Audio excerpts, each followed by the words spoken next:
Existe uma moda hoje no Brasil, que eu não me lembro de existir antes, parece que é coisa recente, que é a do cupcake. Toda festa que a gente vai agora tem os cupcakes, né? Que é aqueles bolinhos feitos numa forminha pequena.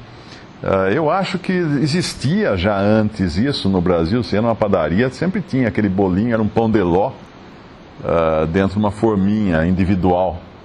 Mas a coisa mudou agora, existe uma febre em torno do cupcake, porque na realidade a massa, eu não sei muito bem, mas me parecem todas quase que iguais, né? O que muda realmente é o ornamento, é o enfeite. Então existem até concursos hoje de cupcakes, para ver quem é o que faz um cupcake mais bonito, mais saboroso, mas o segredo todo fica por conta do ornamento. E quando eu leio esse versículo aqui, no versículo 10 desse capítulo 2 de Tito, diz o seguinte: não defraudando, antes mostrando toda boa lealdade, para que em tudo sejam ornamento da doutrina de Deus, nosso Salvador. A salvação não depende de nada disso que ele vai falar aqui, das boas obras, da sobriedade, não caluniadoras, moderados. Não, a salvação não depende de nada disso. A salvação é pela fé no Senhor Jesus Cristo. O perdão dos pecados nós recebemos pela fé em Cristo e graças ao sacrifício dele na cruz, ao seu sangue derramado que nos purifica de toda iniquidade, de todo pecado. Mas no final do capítulo, no versículo 14, nós vemos que o Senhor Jesus Cristo se deu a si mesmo por nós para nos remir de toda iniquidade. E isso realmente, somos hoje um povo remido. E purificar para si um povo seu, especial, zeloso de boas obras. Aí entra o ornamento da doutrina.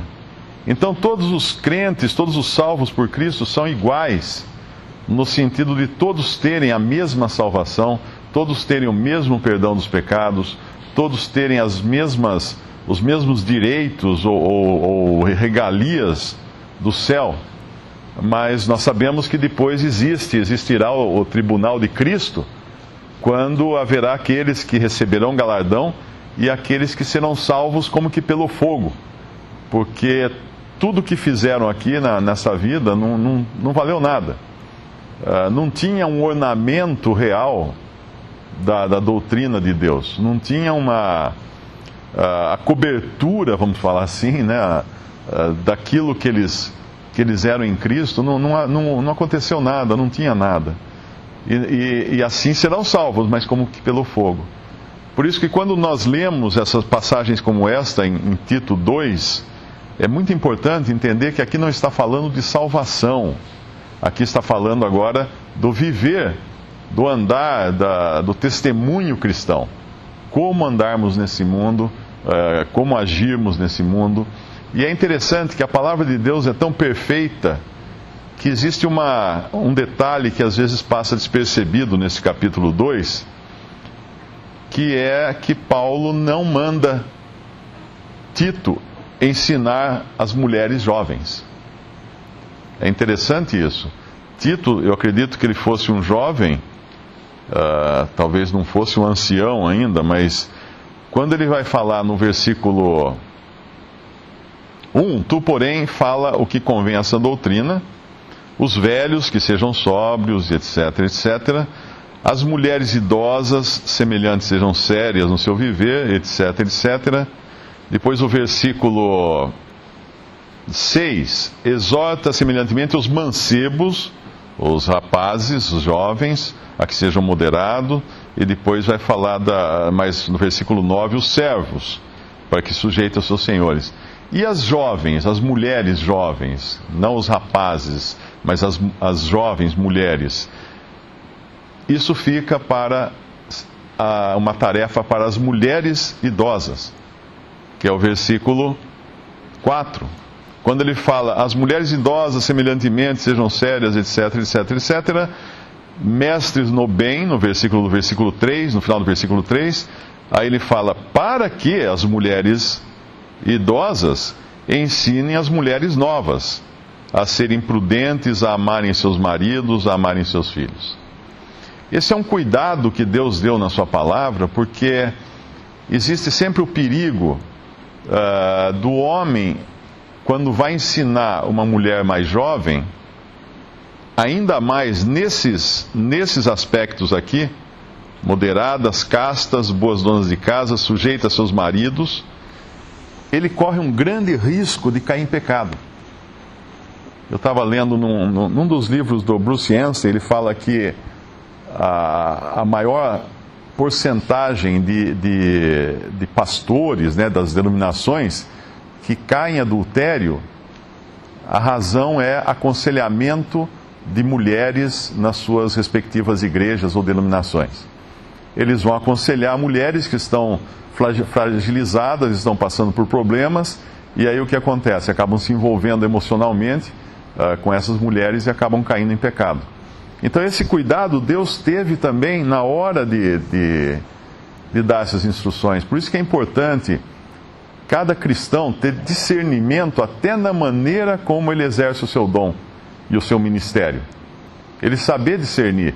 Não é porque Deus fala para a gente exortar alguém que existem só uma maneira de exortar, ou ensinar alguém que existe só uma maneira de ensinar.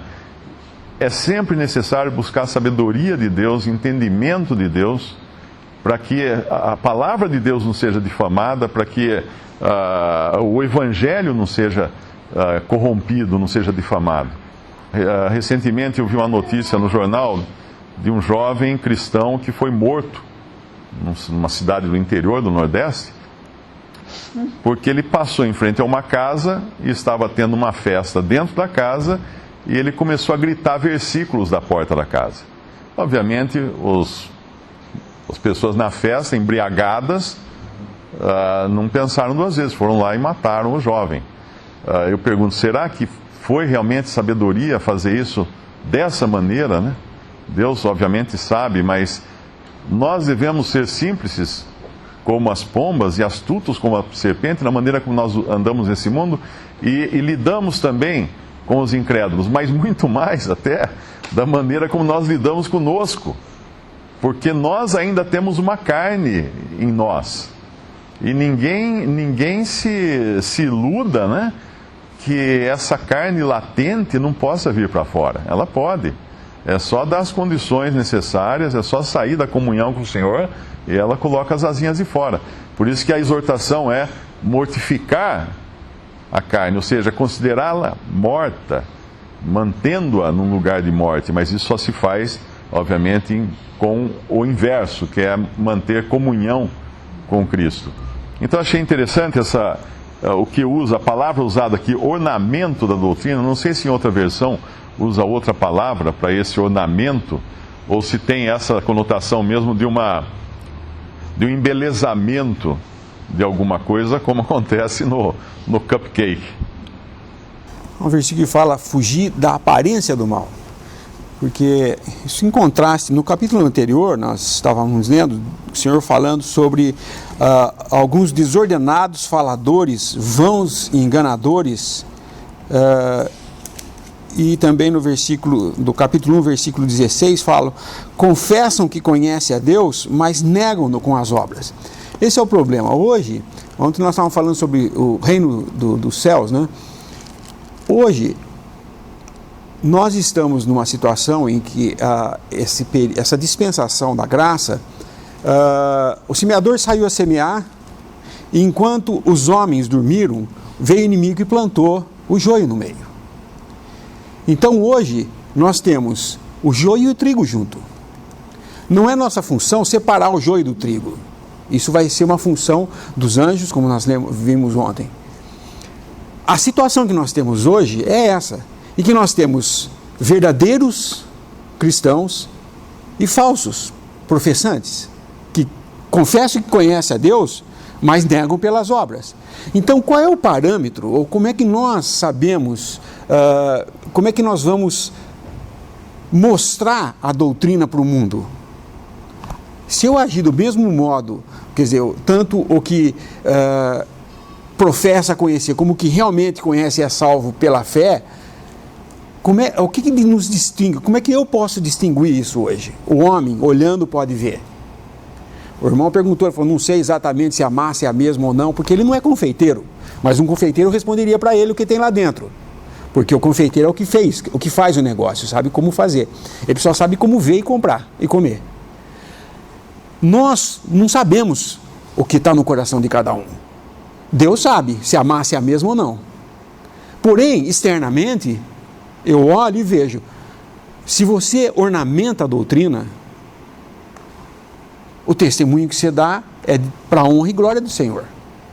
Mas se nós andamos de um modo em que as nossas obras declaram abertamente para todos que não é aquilo que estão vendo, aquilo que está vendo não é o que ele está professando ser, isso vai trazer desonra à doutrina. Prestem atenção, quando nós pecamos, porque nós podemos pecar, mesmo os verdadeiros crentes podem pecar, lógico que podem. Quando nós erramos, nós sempre achamos que nós aumentamos o sofrimento nosso, porque nós erramos, nos afastamos de Deus, perdemos a comunhão, não somos felizes, tal. Daí quando a gente confessa o pecado e então é restaurado e tudo mais, nós também pensamos que o dano causado foi a si próprio e àquele a quem se tem relacionamento, os irmãos, por exemplo. Porque quando um irmão peca, todos nós sofremos juntos, né? Mas ninguém presta atenção que o maior dano feito é a doutrina.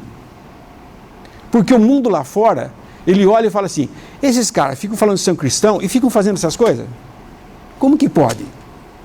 Não é à toa que hoje existem tantas pessoas negando a cristandade, ou negando a Cristo, porque o que eles veem é, veja só, existe um filme chamado Em Nome de Deus, em que a ideia da história é que quantas pessoas foram mortas em nome de Deus?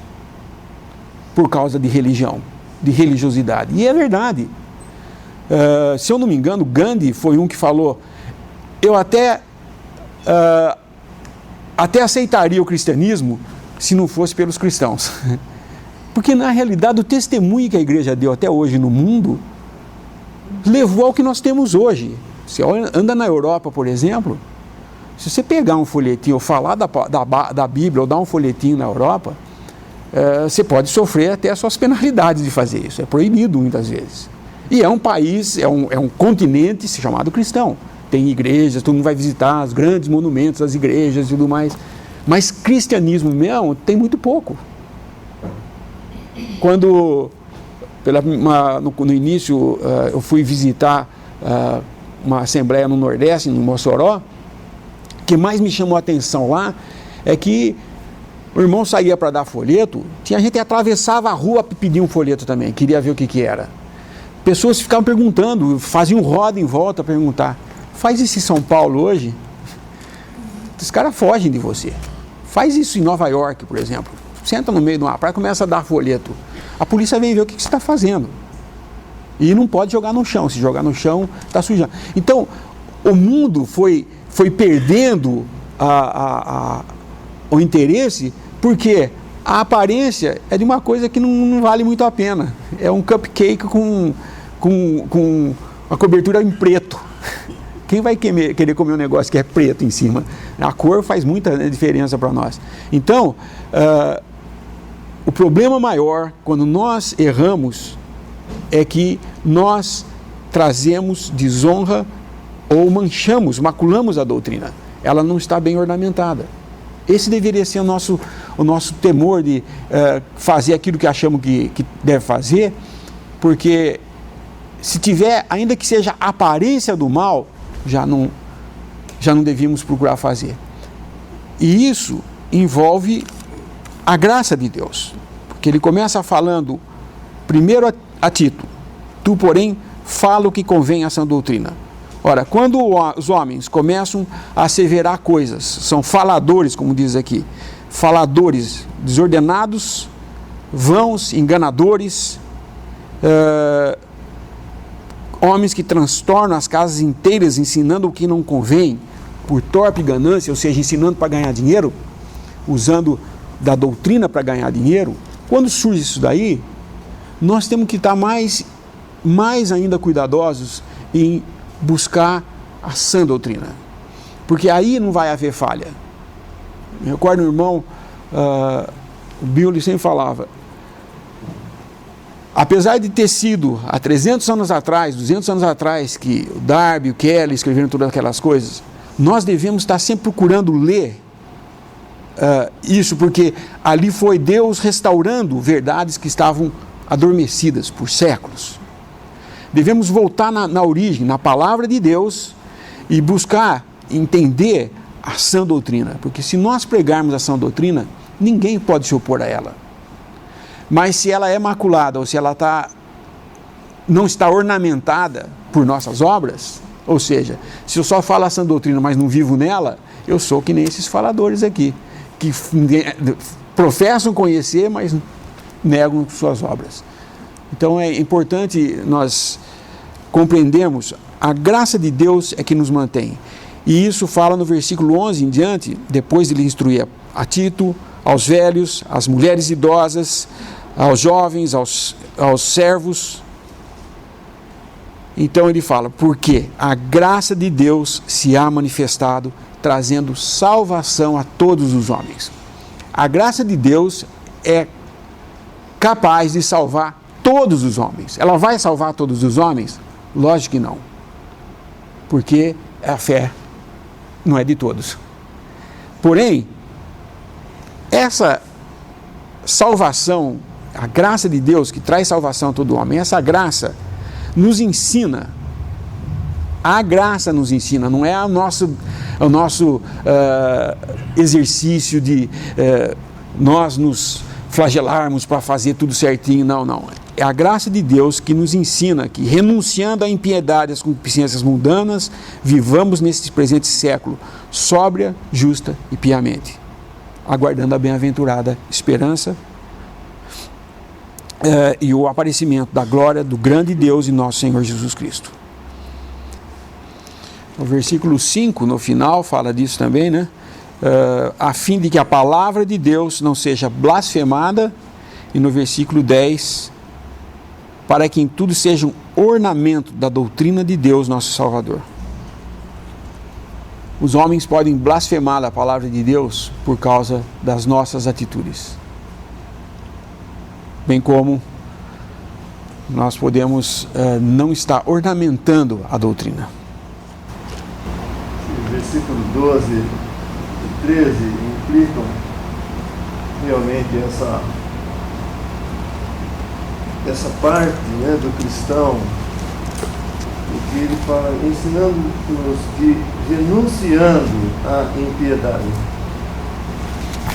Renunciar à impiedade é não viver para si somente, como todo homem age, pensa em viver, mas para si somente, sem levar em consideração a Deus. Então ele está dizendo que, renunciando à impiedade, essa tendência de viver somente para si e para esse mundo, e não levando em consideração a Deus, coisa que o cristão realmente ele toma a Deus em primeiro lugar para ver qual é a vontade de Deus. Embora ele, esse cristão, nas suas fraquezas, ele venha muitas vezes a tropeçar e a cair por não estar atento à vontade de Deus, que é manifestada pela palavra de Deus, mas a tendência, a ação dele contínua é buscar a Deus. Piedade é servir a Deus, é estar em relação com Deus. E impiedade é o contrário disso, né? É não levar em consideração a Deus nos seus caminhos. Então, renunciar isso, é parte do cristão, né? Renunciar essa impiedade e as concupiscências mundanas, os desejos, né, mundanos, aquilo que todo mundo tende a ter naturalmente, né? Desejo de riqueza, desejos carnais, enfim, acho que não precisa falar muito sobre isso, mas são os desejos mundanos. as concupiscências mundanas, os desejos mundanos. E daí ele fala, vivamos. Uma é renunciar a essas coisas, né, a impiedade e os desejos, e a outra é vivamos. Então é como viver. E onde? Ele fala, vivamos no presente século. Por que fala essa palavra aqui, no presente século? Nós sabemos que quando Cristo foi rejeitado, este século aqui tornou-se o presente século mau. Então nós vivemos num século, quer dizer, um período de tempo que está correndo agora, que se chama o presente século mau. O que significa isso? Que Cristo está rejeitado desse sistema no presente século mau. Então, ele está rejeitado, posto fora desse sistema, e o cristão está vivendo dentro desse sistema. Então, ele fala para que nós vivemos nesse presente século mau, como? Como os mundanos, como os impiedosos, né? Como os que vivem nas concupiscências mundanas. Não, ele fala que vivamos neste presente século mau, onde tudo é contra Cristo, tudo é contra a fé, tudo é contra a palavra de Deus. Viver como aqui, nesse lugar? Sóbria, justa e piedosamente. Sobriamente, justamente e piedosamente, em relação, né, com as coisas de Deus. A palavra piedade sempre tem essa conotação. Não de dó, não é esse o significado da palavra piedade aqui, mas é de estar em relação com Deus, em dependência de Deus. Justa, né? Porque o mundo vive injustamente, as pessoas não se importam em praticar justiça, a não ser com medo de lei, que proíbe isso, proíbe aquilo, mas o cristão não. O cristão deve viver justamente uma justiça segundo Deus, não segundo as leis dos homens em si. É claro que uma da prática da justiça é obedecer às autoridades, isso faz parte, mas ele vive justamente aqui de uma maneira que uma justiça praticada diante de Deus, conforme a palavra de Deus. E sobriamente, né, ser moderado em todas as coisas, ser lúcido principalmente, né, quanto às coisas de Deus, quanto às coisas que estão no mundo, né, ter essa sobriedade, não viver embriagado com sua mente tapada ou fechada, mas sobriamente, lucidamente vivendo aqui, sabendo no meio que ele está e como ele deve agir, e andar de uma maneira, né, que venha a ser para a glória, como os irmãos têm falado, para o ornamento dessa doutrina, dessa palavra que é anunciada. E piedosamente, como já falamos, né, em relação com Deus, em dependência de Deus, levando em consideração tudo aquilo que Deus quer de nós, mas pela palavra de Deus. É manifestada a vontade de Deus pela palavra de Deus. Então esse presente século falado aqui é muito interessante, porque mostra onde nós estamos e como, o que renunciar nesse lugar que nós estamos e como andar nesse lugar que nós estamos. O versículo 13 tem uma nota que distingue também o andar do cristão neste mundo, aguardando a bem-aventurada esperança e o aparecimento da glória do grande Deus e nosso Senhor Jesus Cristo. Eu creio que sejam duas coisas aqui, né? A bem-aventurada esperança, eu acho que é aquela que está relacionada à igreja, e o aparecimento da glória do grande Deus e nosso Senhor Jesus Cristo seja a consumação. Não sei se isso estaria correto, mas eu acredito que sejam duas coisas aqui, porque o cristão, ele não aguarda apenas pelo Senhor voltar para tirá-lo desse mundo, no arrebatamento. Seria até uma esperança meio egoísta, né? Meio mesquinha, falar assim, eu vou me livrar disso aqui e depois as coisas vão pegar fogo e eu estou fora. Não é bem assim, porque o Senhor, o próprio Senhor, também aguarda as duas coisas. O Senhor, ele aguarda o dia em que ele virá buscar a igreja, para encontrar-se com a sua noiva nos ares, que é no arrebatamento e na ressurreição, mas ele ainda aguarda também aquele dia em que ele poderá restaurar o remanescente de Israel e introduzir Israel no seu reino milenar.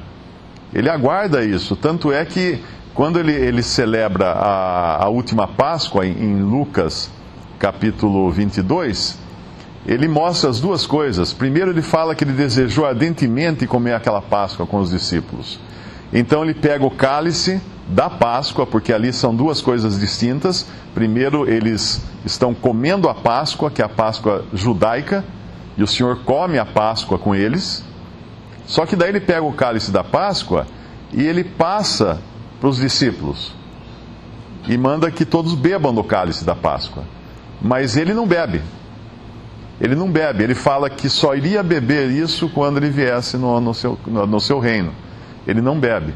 Por quê? Porque o vinho é um símbolo de alegria, é uma figura de alegria, de regozijo. E aquela era a última Páscoa do Senhor. Ele ia morrer em seguida, ele ia ser morto em seguida, mas não havia alegria para ele ainda em Israel. Não havia por que ele se regozijar em Israel. Não havia por que ele tomar o cálice de vinho de Israel, em comunhão com Israel. Por isso ele posterga essa alegria para aquele dia quando ele poderá estabelecer o seu reino. Mas enquanto isso ele também dá ali na própria Páscoa, ele dá a ceia. Mas aí não é a Páscoa mais do judaísmo ou a Páscoa dos judeus, como ela já estava sendo chamada nos evangelhos, mas é a ceia do Senhor. E aí sim ele come, aliás, ele não come nem toma, né, do cálice, mas ele ministra isso para os seus discípulos. Ele está ali como um que ministra. E aí Paulo vai dar mais detalhes desta ceia lá em 1 Coríntios. Então, o Senhor aguarda ainda o tempo da restauração do seu povo terreno, que é Israel.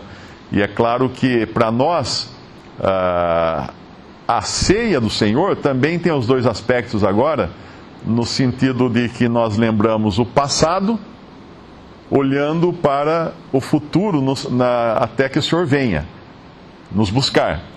E a Páscoa tinha só o sentido de olhar para o passado, mas era a motivação pessoal do Senhor é que olhava para o dia em que ele poderá beber aquele vinho novo no reino, junto daí com Israel, com o seu povo que será restaurado. Mas essa esperança do versículo 13, aguardando a bem-aventurada esperança e o aparecimento da glória do grande Deus e nosso Senhor Jesus Cristo. O crente deve andar todos os dias olhando para essa perspectiva. Até a própria ceia, que é uma coisa que nós nos ocupamos com o sacrifício de Cristo que já ocorreu, nós fazemos isso também olhando para a perspectiva que nós temos diante de nós, que é de nos encontrarmos com o Senhor nos ares, até que Ele venha nos buscar. Mas esse é o mover do cristão nesse mundo. Vivemos no presente século mal, como o irmão falou. Esse presente século mal não vai melhorar. É louco o cristão que coloca suas esperanças nesse mundo, achando que esse mundo vai melhorar. Não vai melhorar. Que os cristãos serão menos perseguidos, não serão menos perseguidos. Existe aqui e ali uma ilha de paz, mas que pode de repente virar completamente o contrário. Ou que o mundo inteiro vai ser evangelizado, não vai ser evangelizado agora, nesse período do Evangelho da Graça. Então nós olhamos para frente, para a vinda de Cristo, para nos buscar. Essa é a perspectiva do cristão. Não é uma curiosidade, mas uma coisa a ser notada no finalzinho do versículo 13. E o aparecimento da glória do grande Deus e nosso Senhor Jesus Cristo. Na tradução do irmão Darby, ele não põe o nosso aqui. Ele se lê assim: e o aparecimento da glória do grande Deus e Senhor Jesus Cristo. Salvador. O Darby fala em Salvador. Aham. Deus e Salvador Jesus Cristo. Isso, Deus e Salvador Jesus Cristo. Isso. Obrigado. Então é interessante ver isso, né? Que ele não é que são duas pessoas aqui, a glória de Deus e o Senhor, o Salvador Jesus Cristo. Mas é Deus, o Salvador Jesus Cristo, falando, colocando como Deus mesmo. O irmão estava falando sobre aguardando, né? Por que o cristão tem que aguardar, além da esperança de ser arrebatado, também de quando o Senhor vai se apresentar em glória? Porque a igreja vai se encontrar com Cristo, a noiva vai se encontrar com Cristo. E ele vai se apresentar ao mundo em glória com sua esposa. Então, ele vai reinar aqui na terra e nós com ele, não estando aqui na terra, mas como a esposa de Cristo. E o mundo vai ver essa glória porque vai estar finalmente, se eu posso dizer assim, mas finalmente a obra de Cristo coroada com tudo o que tinha que ser coroado mesmo. Ele com a sua esposa, não mais com a noiva ausente, mas presente. Por isso a nossa esperança, né, a esperança, aguardar a esperança, a bem-aventurada esperança e o aparecimento. A nossa esperança é ser arrebatado a qualquer momento, mas também não é só isso. Aguardamos também o aparecimento da glória do grande Deus e Salvador Jesus Cristo, porque estaremos com Ele reinando. Nós, a igreja, digo. Isso está em 2 Tessalonicenses, capítulo 1, que eles estavam sofrendo muitas perseguições, estavam desanimando, alguns já diziam até que a ressurreição já tinha acontecido, então eles estavam chateados, né? E Paulo aqui os exorta, os anima, no versículo 6, se de fato é justo diante de Deus que dê paga tribulação aos que vos atribulam.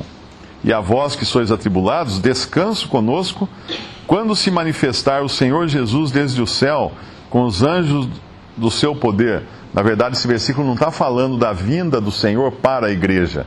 Está falando do descanso que esses tessalonicenses, ou mesmo os crentes que sofrem nesse mundo, poderão ter quando virem os que os atribulavam, sendo então, recebendo a paga do que fizeram, quando o Senhor vier se manifestar em poder.